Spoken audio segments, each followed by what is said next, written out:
Firstly, welcome to the course, and I hope you come out of this with some experience and confidence, and to use it in your classroom, or at least have some basic understanding when your students actually run the unit. At least you'll know what they're talking about. So Minecraft to me was very puzzling, as sort of back in 2010, I would allow some of my students to, on a Friday afternoon, use some technology to explain some sort of science concept that we were using. And they'd come up with amazing apps, and they'd all play together. We did Angry Birds. We did all sorts of different things. But a group of them would always use Minecraft. And they would I'd ask them to go and build, a tornado for me or something, and then explain the concept behind a tornado. And they'd go away and do this, and usually there'd be one or two experts, and the others, they would start teaching them, and it was just so powerful. There was a lot of concern within the school, so I sort of did it on the quiet, but then it got out how popular it was, and then the principal and all the execs decided it wasn't appropriate for the school, so it was axed. But I still really believe in using the power of technology to engage students, and and this is one of them. So what is it? And you'll get lots of different answers on what Minecraft is, but you enter into this world, and when you're a beginner, you crash and burn really quickly because there's no instructions to it. It doesn't really come with anything, so that you've got to go find online groups like Raw Critics, and then there's Mind Chat, and there's a whole range of groups out there that are part of this digital community that you can get help from.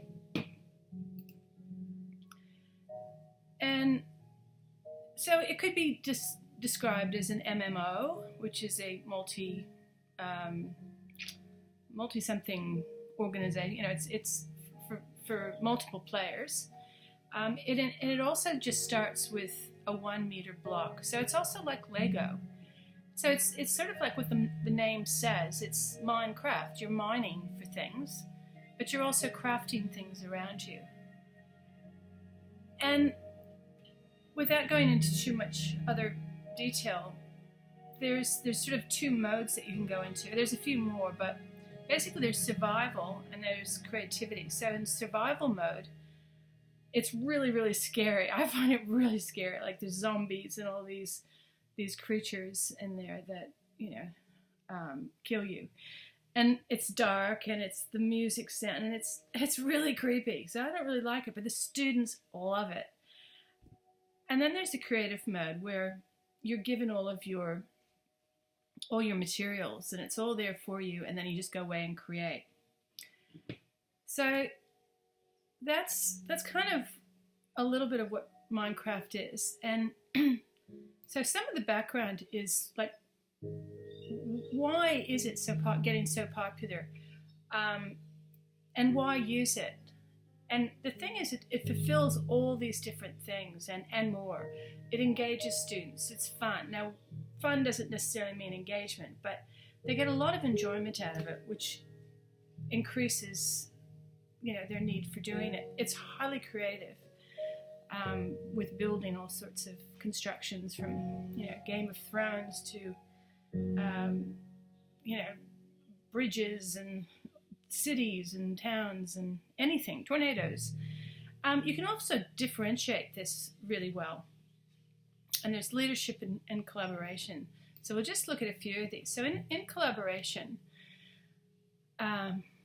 we know that working together enhances our students' ability so that they get a greater understanding of the content and the skills. And some of these skills are like negotiating and listening, following directions, and of course sharing information and knowledge. So in Minecraft's, students, if you give this to students as a group project, they learn how to play with each other. Not always, you got to keep an eye on them. Sometimes some of the ones that you'd never think would do anything might smash somebody's building or, do something a bit naughty, but, they're kids.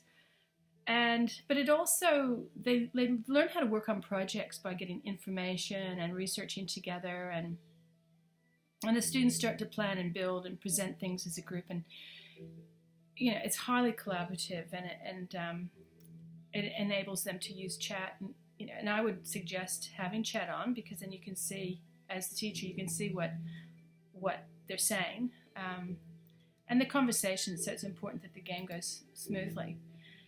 And as it suggested, creativity is unbelievable, because they've got to use their imagination to go and create all sorts of structures and how to get around things and how to work together.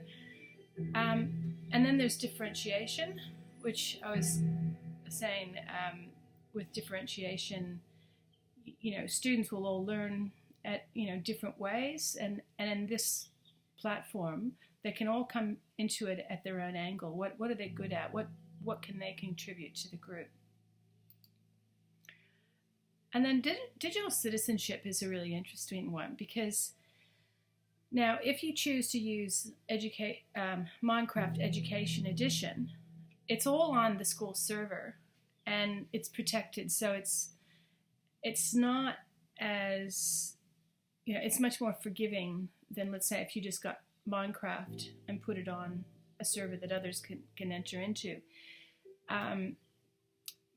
But it's got an amazing, these groups that I was talking about that are outside of Minecraft that you have to go to, that, like, there's a YouTube culture, and they create and they show people how to use Minecraft, and so students are making their own channels, and along with that sort of comes with the negative part of understanding how to deal with the digital world, like trolling and criticism and dislikes and stuff. And that's always hard for adults and students, and you can't protect them completely, but you can get them to understand how to deal with it, and how to deal with nasty feedback, and a bit of resiliency there. And but because it all will be on your server, it's much more controlled.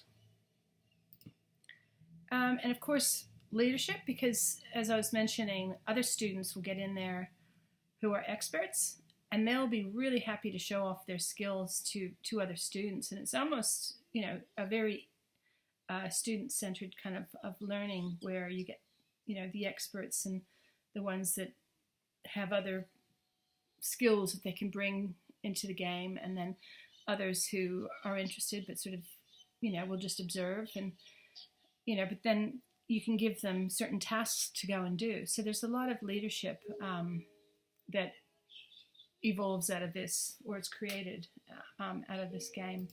So lastly, some of the other benefits are that it's all written in Java, not Java. And so that's quite a basic programming language, which means that anyone can write modifications, or what's called mods, for the game. So that you can establish, programming groups if they're interested in programming. And there's, another outside organization of Minecraft that promotes this programming, which we'll talk about later. There's also things called Firestone, which are lessons that you build understanding electricity. There's wikis out there. There's YouTube channels. As I said, there's so many other benefits. So let's get on with understanding. I think the important bit is understanding these different servers and what you'd use for your school, and the pros and cons of using them. And then we're going to get into the basics really quickly in this module, so that you're going to be able to move around and have it loaded. So by module 2, we'll be able to start playing.